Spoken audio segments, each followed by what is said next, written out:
अस्सलाम वालेकुम स्टूडेंट्स, मैं सानिल ज़हीर आपका कंप्यूटर टीचर। आज हम लेक्चर नंबर 3 स्टार्ट करने जा रहे हैं। जैसा कि आप जानते हैं, पिछले लेक्चर में हमने HTML के बारे में कुछ चीज़ें देखी थी।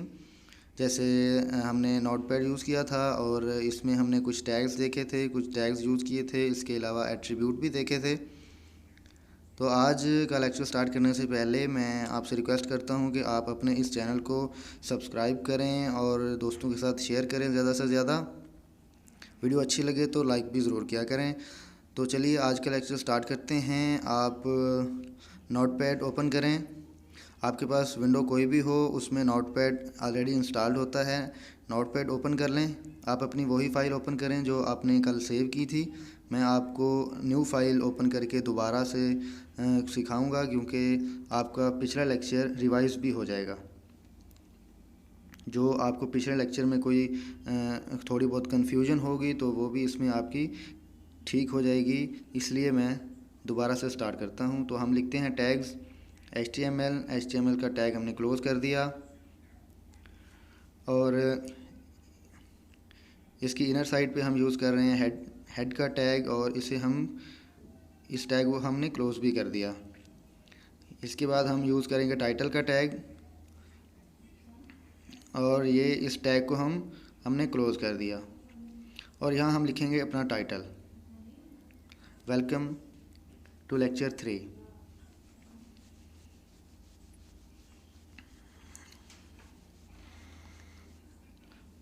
ये हो गया हमारी वेबसाइट का टाइटल। और अब हम स्टार्ट करते हैं बॉडी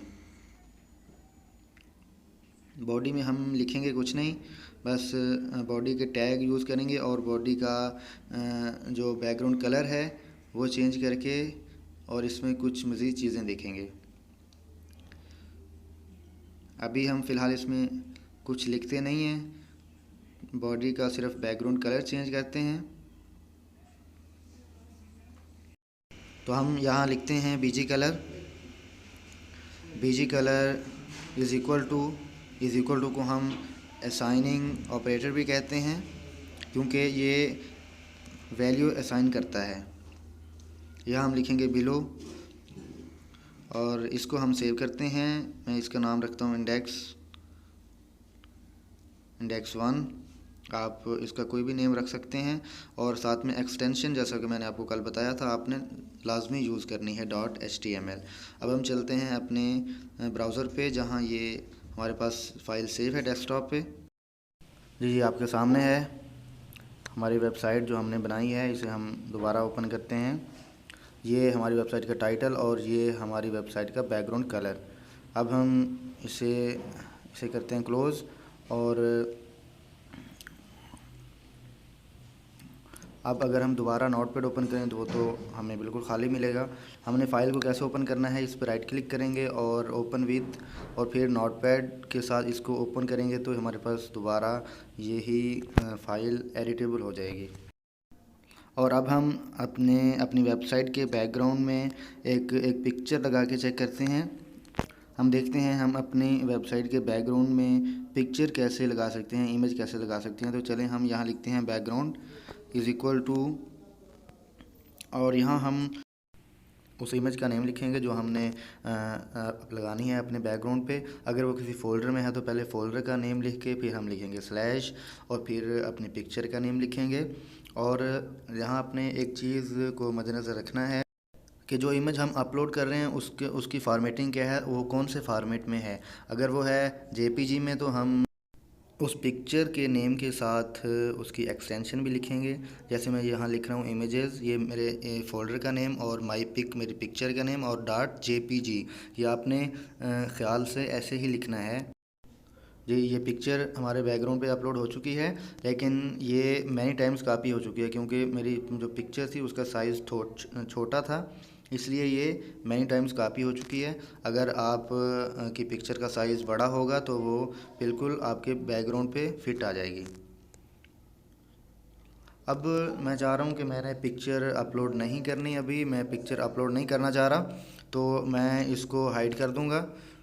यहाँ मैं कुछ साइन यूज़ कर रहा हूँ, पहले लेस देन, फिर एक्सप्लेनेशन साइन, और इसके साथ मैंने 2 बार डैशेज यूज़ की हैं और फिर नीचे 2 बार डैशेज और साथ में मैंने साइन यूज़ किया ग्रेटर देन का। इसको आपने देखना है, ये जो मैंने साइन यूज़ किया है इसके दरमियान इसकी इनर साइड पे कुछ भी लिखा हुआ होगा तो वो वर्किंग नहीं करेगा। इसको हम मिटाना इसलिए नहीं चाह रहे कि हो सकता है हमें कहीं आगे या हमें बाद में इस लिखे हुए जो हमने कोडिंग लिखी हुई है, तो थोड़ी कोडिंग है, हो सकता है हम बहुत सारी कोडिंग कर लें, फिर हम कहें इसकी हम अभी हमें ज़रूरत नहीं है, बाद में हम इसे यूज़ करेंगे। तो इसलिए मैं इसे मिटाना नहीं चाह रहा, सिर्फ मैंने इसे हाइड किया है कि इसकी वर्किंग ना हो। तो अब देखें, ये मैं दोबारा से बॉडी का जो बैकग्राउंड कलर है वो चेंज कर रहा हूँ, वो मैं रेड कर देता हूँ। चलें हम स्काई ब्लू कर देते हैं।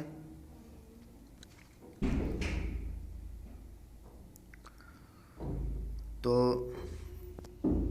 चलें हम चलते हैं, इसको रिफ़्रेश करते हैं। ये देखिए मेरे पास एरर आ चुका है। ये एरर आपके पास भी आएंगे, लेकिन अपने परेशान नहीं होना। ये एरर क्या है, ये देखें, ये मैंने ये जहाँ बॉडी लिखा है, बॉडी के साथ मैंने ये साइन नहीं डालना था। अब ये बिल्कुल ठीक हो चुका होगा। ये देखें, हमारा बैकग्राउंड का कलर चेंज हो चुका है। तो अब हम चलते हैं फिर नोटपैड में और इसकी मज़ीद एडिटिंग करते हैं।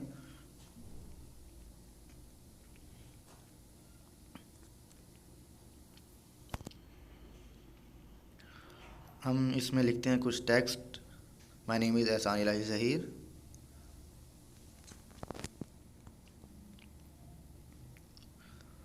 और फिर मैं बॉडी टैग को क्लोज़ कर देता हूँ। और ये आपने स्लैश नहीं भूलनी बॉडी, जब आपने कोई भी टैग यूज़ करना है ना। ये स्पेलिंग मिस्टेक हैं, इसे हम ठीक कर लेते हैं। इज़ ये स्टूडेंट्स, ये हमने देखा हम अपने बैकग्राउंड में इमेज कैसे लगाते हैं और उसका बैकग्राउंड कलर कैसे चेंज करते हैं। अब हम देखेंगे हम कोई भी एक्स्ट्रा हम बॉडी में लिखते हैं कोई भी टेक्स्ट, और उसको हम कंट्रोल कैसे करते हैं, कंट्रोल करना सीखते हैं। इसके लिए हम फ़ॉन्ट का टैग यूज़ करते हैं। जैसे मैं लिख रहा हूँ फ़ॉन्ट के टैग के साथ वेब डिज़ाइनिंग कोर्स, फ़ॉन्ट का टैग हम क्लोज़ कर देते हैं। और अब आप देखेंगे, ये देखें, ये टेक्स्ट मेरे नाम के आगे शो हो चुका है, लेकिन हम चाहते हैं ये अगली लाइन पे शो हो, ये बिल्कुल मेरे नाम के साथ नहीं बल्कि नेक्स्ट लाइन पे आए। तो हम इसके लिए एक टैग यूज़ करते हैं जिसे हम कहते हैं BR। ठीक है, इसे हम, वैसे इसका नेम है ब्रेक लाइन। तो इसे हम जब जैसे यूज़ करेंगे तो देखें वो टेक्स्ट नेक्स्ट लाइन पे शो हो गया है।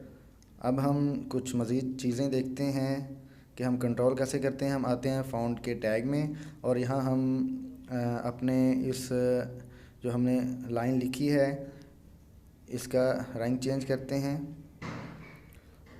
इसको हम देते हैं रेड कलर। तो यहाँ से रिफ़्रेश करेंगे तो ये आ गया हमारे पास रेड कलर में। अब हम इसको थोड़ा मज़ीद कंट्रोल करते हैं कि हम इसका स्टाइल कैसे चेंज कर सकते हैं। इसके हमारे पास है फेस इज़ इक्वल टू, ये आपने इन्वर्टेड कॉमास लाजमी यूज़ करने हैं, इनके अलावा वर्किंग नहीं होगी। तो ये देखें हमारे पास ये इसका स्टाइल जो है, राइटिंग स्टाइल चेंज हो चुका है। मैं एक और स्टाइल चेंज करता हूँ ताकि आपको वाज़ेह हो सके। जैसे हमारे पास नेम है रवि और ये देखें ये हमारे पास स्टाइल चेंज हो चुका है। अब हम वापस चलते हैं और हम इसका साइज़ चेंज करके देखते हैं कि हम यहाँ अपने लिखे हुए टेक्स्ट का साइज़ भी चेंज कर सकते हैं या नहीं। तो हम पहले यहाँ लिखते हैं 5। ये देखिए मैंने जो ही रिफ़्रेश किया हमारा जो लिखा हुआ टेक्स्ट था वो बड़ा हो गया। और अब यहाँ हम थोड़ा और इसे बड़ा करते हैं, 7 लिखते हैं। ये देखें टेक्स्ट और ज़्यादा मज़ीद बड़ा हो चुका है। और यहाँ अब हम 70 कर देते हैं। ये तो बहुत बड़ा हो जाएगा, लेकिन रिफ़्रेश करने से फ़र्क नहीं पड़ा, मैंने जितनी बार भी रिफ़्रेश किया। इसका मतलब है ये 7 तक ही इसको बड़ा कर सकता है। 7 से ज़्यादा मज़ीद फ़ॉन्ट को बड़ा नहीं करता ये जो हमारा एडिटर है। तो इसलिए आपने परेशान नहीं होना कि हम 7 से ज़्यादा यूज़ कर रहे हैं तो फ़ॉन्ट बड़ा नहीं हो रहा। अब हम एक और एंट्री करते हैं, फ़ॉन्ट लेक्चर 3। फ़ॉन्ट का टैग हम क्लोज़ करते हैं और यहाँ स्लैश, इसके बाद हम देखते हैं वो फिर वैसे ही हमारी राइटिंग के आगे लेक्चर 3 भी शो हो चुका है। अब हम इन दोनों को एक ही टैग में मर्ज करते हैं। जब हम इन दोनों को एक ही टैग में रखेंगे तो देखते हैं ये हमारे पास कैसे शो होता है। जी ये देखें, जब हमने इसको यहाँ मर्ज किया तो इसकी सेटिंग भी यहाँ अप्लाई हो चुकी है। और अब इसके बाद हम देखेंगे कि हमने हेडिंग्स को कैसे यूज़ करना है। यहाँ हम हेडिंग्स को कैसे कंट्रोल कर सकते हैं, कैसे यूज़ कर सकते हैं। यहाँ मैं आपके सामने हेडिंग 1 लिखूँगा जिसे हम H1 के टैग से कंट्रोल करते हैं। यहाँ मैं लिख रहा हूँ एहसान ऑनलाइन एकेडमी, बल्कि यहाँ मैं लिखता हूँ प्लीज़ सब्सक्राइब माई चैनल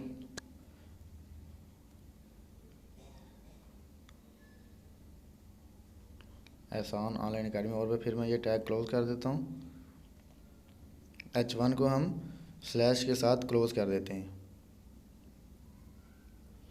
और इसको हम रिफ़्रेश करते हैं तो ये देखें ये हेडिंग, ये बोल्ड हमारे पास हो चुका है क्योंकि हमने इसको हेडिंग का नेम दिया है।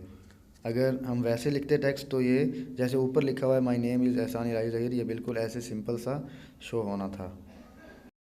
अब हम हेडिंग में इसका एट्रीब्यूट यूज़ करते हैं। हेडिंग में हम सिर्फ एक ही एट्रीब्यूट यूज़ कर सकते हैं, उसका नाम है अलाइनमेंट, और इसे यूज़ करके हम अपनी हेडिंग को राइट साइड पे, लेफ़्ट साइड पे या फिर सेंटर में रख सकते हैं।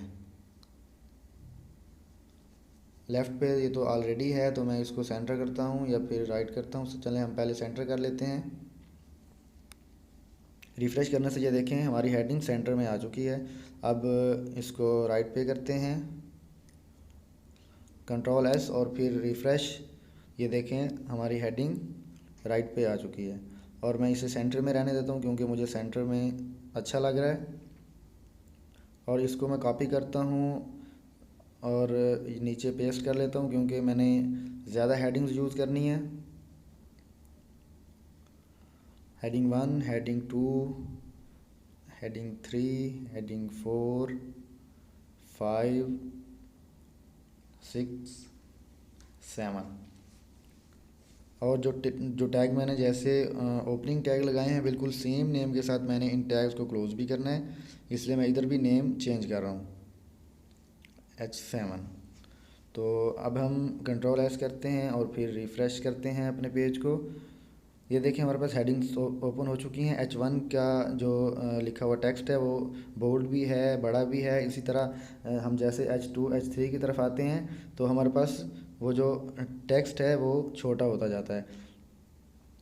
और इसके साथ जो हेडिंग 7 है वो हमारे पास ऐसे सिंपल टेक्स्ट में शो हुई है क्योंकि यहाँ हेडिंग सिर्फ 6 ही हम यूज़ कर सकते हैं, ओनली 6। तो जो 7 हेडिंग थी वो हमारे पास सिंपल टेक्स्ट में शो हो गई है, इसलिए हम इसे यहाँ से रिमूव कर देते हैं। ये मैंने सिर्फ आप लोगों को समझाने के लिए लिखी है ताकि आप लोग परेशान ना हों कि हेडिंग 7 इसमें यूज़ क्यों नहीं हो रही। हम यहाँ सिर्फ हेडिंग 6 तक ही यूज़ कर सकते हैं। और अब हम देखते हैं कि हम अपनी हेडिंग्स की मज़ीद सेटिंग कैसे कर सकते हैं क्योंकि H1 का जो टैग है उसमें तो हम सिर्फ एक ही एट्रीब्यूट यूज़ कर सकते हैं। तो मज़ीद सेटिंग हम इसकी कैसे कर सकते हैं, हम इसमें एक और टैग यूज़ करेंगे फ़ॉन्ट का। H1 के टैग के बाद हम एक फ़ॉन्ट का टैग एक्स्ट्रा यूज़ करेंगे, उसमें हम इसकी सारी सेटिंग्स कर सकते हैं। जैसे हम स्टाइल लिख रहे हैं face is equal to Ravi, और कुछ और सेटिंग्स हम इसमें कर लेते हैं। हम इस टैग को क्लोज़ करते हैं, फ़ॉन्ट के टैग को स्लैश फ़ॉन्ट, और इसके बाद इसका मैं साइज़ फ़ॉन्ट का थोड़ा कम कर लेता हूँ क्योंकि ये आपको सही तरह नज़र आ सके। ये फ़ॉन्ट साइज़ मैंने नोटपैड का फ़ॉन्ट साइज़ कम कर लिया है। और उसके बाद अगर मैंने रिफ़्रेश किया तो देखें हमारी जो फर्स्ट हेडिंग है उसका स्टाइल चेंज हो चुका है। और अब हम यहाँ कुछ मज़ीद सेटिंग्स कर लेते हैं। हम इसके साइज़ को इंक्रीज़ कर लेते हैं। यहाँ हम फेस के आगे लिखेंगे साइज़ इज़ इक्वल टू, यहाँ हम 5 कर लेते हैं। और जब हम इसको कंट्रोल एस करके रिफ़्रेश करेंगे तो ये इसका साइज़ हमारे पास कम हो चुका है। और इसी तरह मैं दूसरी हेडिंग्स पे भी ये सेटिंग्स अप्लाई करता हूँ। तो देखें पहले हर हेडिंग का साइज़ डिफरेंट था, अब उसका स्टाइल और साइज़ सेम हो चुका है। और अब मैं इसके साइज़ को मज़ीद इंक्रीज़ या डिक्रीज़ करता हूँ। चलिए हम चलते हैं अपने नोटपैड में और मैं इसके साइज़ को चेंज करता हूँ।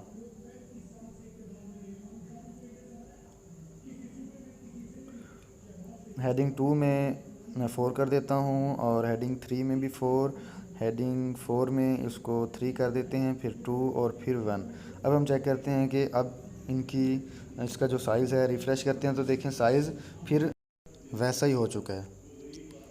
और अब हम इसके बारे में थोड़ा मज़ीद देखते हैं। अब हम देखते हैं कि हम किसी भी मैसेज को, किसी भी पैराग्राफ को हम बोल्ड करके कैसे लिख सकते हैं। देखिए मैंने अपना नेम लिखा है एहसान इलाही और मैंने इसके लिए एक टैग यूज़ किया है बी का टैग मैंने स्टार्ट भी किया है और बी का टैग मैंने क्लोज़ भी किया है। इसको हम रिफ़्रेश करते हैं तो देखें एहसान इलाही लिखा आ गया है, लेकिन ये बोल्ड है। आपको ऐसे शायद समझ ना आए, मैं इसको अनबोल्ड करता हूँ और फिर आपको दिखाता हूँ। देखें ये मैंने अब इसका जो बी का टैग है वो रिमूव कर दिया है। और अब अगर मैं इसको कंट्रोल एस करता हूँ और वहाँ जाके अपने पेज को रिफ़्रेश करता हूँ तो ये देखें इसका बोल्ड ख़त्म हो गया है। अब ये सिंपल टेक्स्ट में कन्वर्ट हो चुका है। जी स्टूडेंट्स, आज के लिए इतना ही काफ़ी है। आज का लेक्चर यहीं ख़त्म करते हैं और आपने इस लेक्चर की अच्छी तरह प्रैक्टिस करनी है। आपको इसमें कोई भी मसला हो तो आपने इसी वीडियो के नीचे कमेंट में ज़रूर शेयर करना है। तो मिलते हैं नेक्स्ट लेक्चर में। अल्लाह हाफ़िज़।